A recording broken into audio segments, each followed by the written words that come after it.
May additional special tayo, ceremony sa dulo, yung earth healing po. Which is, dahil alam nyo naman, may maraming kaguluhan sa mundo ngayon.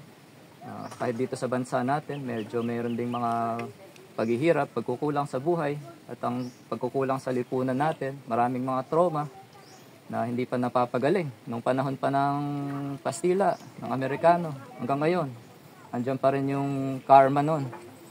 So, ginagawa po natin ng earth healing upang po unti-unting malunasan itong mga karma ng lupain at saka ng mga sangkatauhan dito sa mga isla ng Maharlika.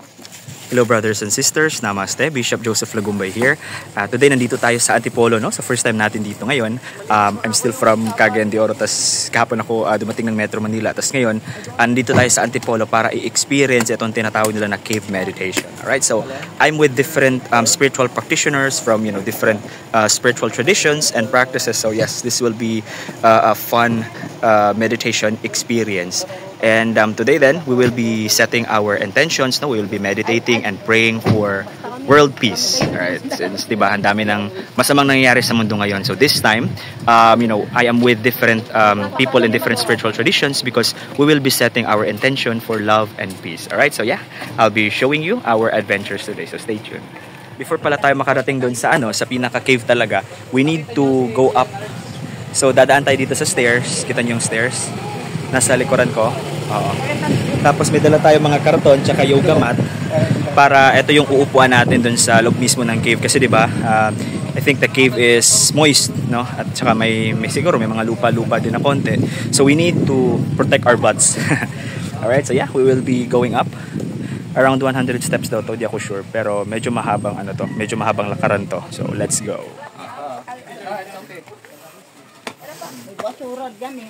Ito Bishop si Aling Inday, siya yung rito, siya ang may-ari dito sa... Hello po Aling Inday, magandang hapon po. Kaya sa kanya po tayo nagpapaalam na.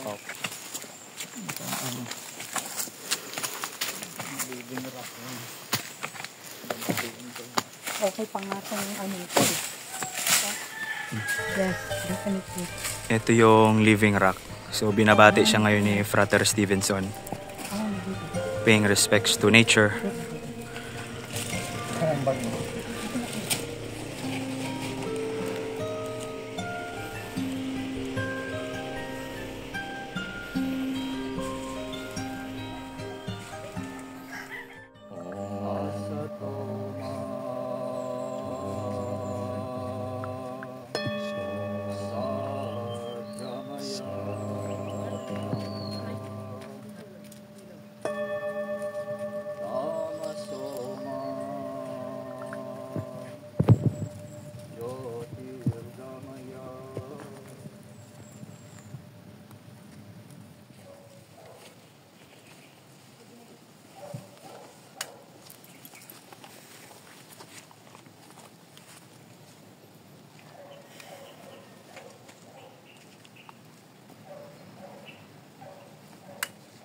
So ito, sa activity natin ito, ipalala ko, ito sa cave, meron tong entrance fee na 50 pesos bawat isa. So para yan sa ng kuweba. Then tungkol sa lesson, love offerings of any amount. Gagamitin din na yan para sa mag-revolusyon yung mga activities natin. Light working activities. So okay, meron kayong mga katanungan? Gusto lang akong sabihin. Sige po, sir. Salamat din po Kuya Nards Halige sa inyong pagtaguyod nitong grupo dito sa Mystical Cave at sa pagiging isang bantay dito sa cave na ito. Dahil although ang property ay may ownership, pero yung energy dito sa cave kailangan din ng isang guardian at kayo po yun. Kaya maraming salamat po. At yun, pagsasama-sama sa grupong ito ngayon, ang daming dumating. So, napakaganda po ng energy ngayon dito na dala ng bawat isa sa mga kasamahan natin ngayon dito. Yung pong usual na tuturuan ni Kuya Nards ngayon, yung mga advanced energy work and yung portal activation. May additional special tayo, ceremony sa dulo, yung earth healing po. Which is, dahil alam niyo naman may maraming kaguluhan sa mundo ngayon.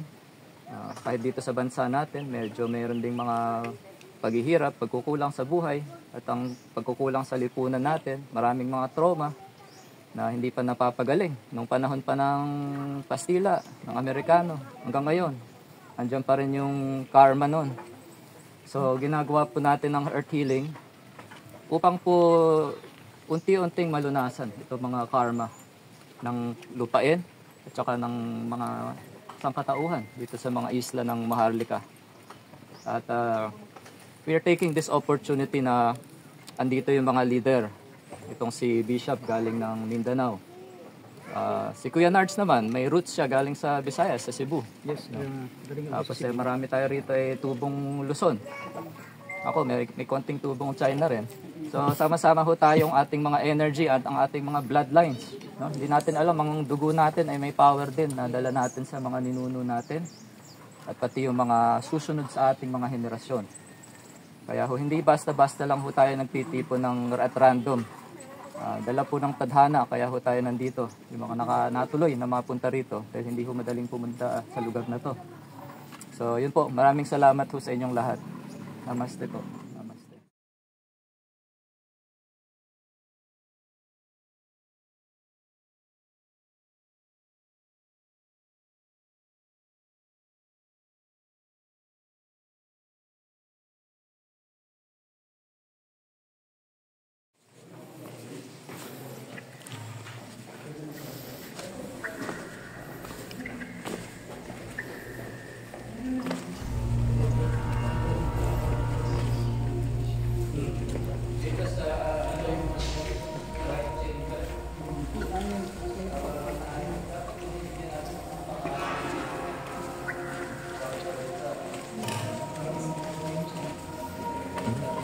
The stalactite and the stalagmite formations. Crystalline.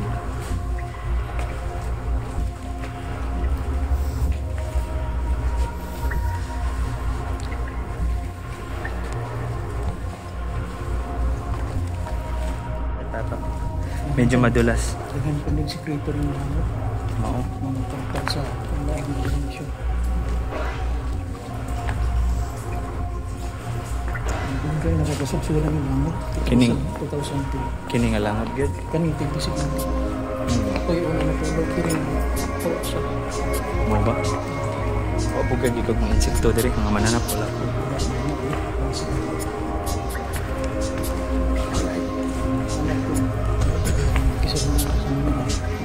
Hindi. Mga diingon nato. Ringli kasi. Mamugunay sayo sa simbahang katoliko mong kay exercise nila pati itong mga maayong mga ikanto. Di man na maayo gud. Yung sa natin no, sila ng Dili. Really, hindi mo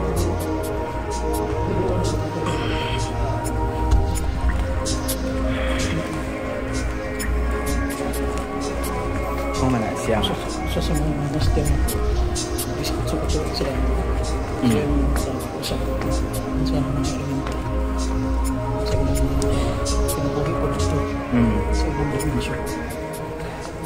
Pasalamat po po program Cave Portal Activation. So Cave Portal Activation Advanced Elemental Connection. When I say advanced elemental, it refers to dimensional energy. Mga enerhiya na napunit sa advanced na mga spiritual energy station sa advanced elemental na mundo. So, familiar na ba kayo sa iba't ibang mga dimension? Famous ngayon, 4th dimension, 5th dimension, and so on. So,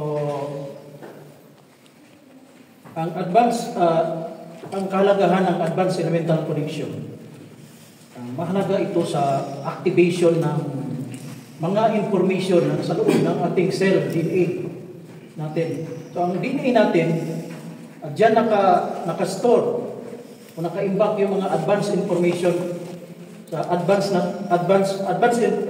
information of advanced spiritual function. So hindi lang yan tungkol sa past life natin, tungkol sa mga buhay natin ng mga nakaraan pa nating mga buhay. Kundi Tungkol yan sa ano yung buhay mo, saan ka nang galing, doon pa sa mga star planets, bago pa mentally and spiritually. Then, connect to the Omni God to receive the advanced elemental connection.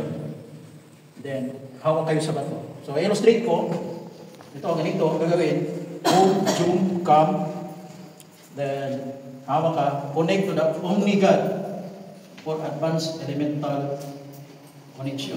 Then, just receive the energy and connection. Connect to the Home, Jum, Kam. Okay, baka na pabawi. Right or left. Then connect to the Omni God to receive the advanced elemental connection. Hawak mo kayo. Hawak. Compress lang. Hawak talaga. Ganyan. Hawak. So just receive, align, and adapt the energy.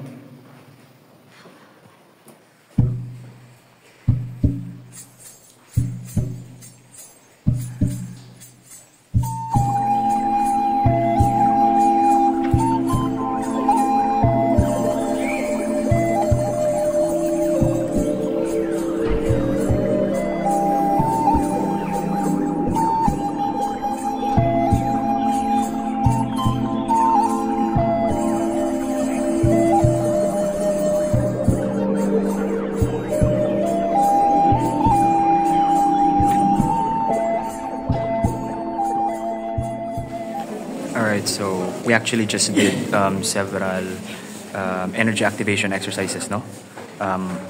Led by Frater Nard. So napakagaling, no? It's a Dugukan system.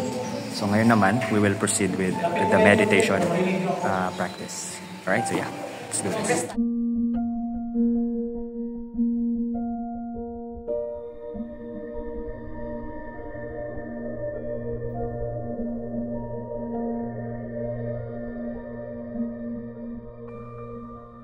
Alright, so tapos na yung meditation session natin with Dugukan. So ngayon naman, this is the part wherein we will set our intentions for peace and love sa buong Pilipinas, pati na rin sa buong mundo. So lilipat kami ng place. So nandito kami sa isang chamber dito sa kuweba. Kasi malaki-malaki kasi itong kuweba. It has different chambers. Kasi this place here, itong cave na to, this is actually one of the chakra or energy centers of the Philippines. So sabi nila ito daw yung throat chakra. So dito natin isiset yung intentions natin for the entire Philippines and the entire world. Alright? So yep, andito na sila. So magsisimula na tayo.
love.